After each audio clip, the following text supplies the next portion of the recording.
Hello guys, this episode is part 2 of Spider-Bird. Examining him. It's a beautiful bird. And now, we're going to be shown more Alex Okay. and Aris. How Spider-Bird could be from far away and see if it could fly to this cage. Okay. 3, 2, 1. Whoa, Spider-Bird! Yes. Spider-Bird has made it to the cage. Here, expert Aris, don't stop the video. Okay, now, come on, Spider-Bird. Let's mess with this guy. Whoa! You see how scared that guy was.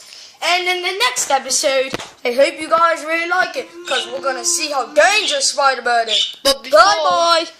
What? Toodaloo. Hey, what are you thinking? We're not going to end it here. We got one more experiment. Hey, I forgot. Alright. Oh, yeah. So we got to open the cage and see how smart Spider-Bird is to go back in the cage. Okay. So we'll test him right here. Ready, set, go. Go, yeah, go. beautiful Spider-Bird. Great. Yeah. Okay, that's the end. Bye. Tune in for the next video. Woo.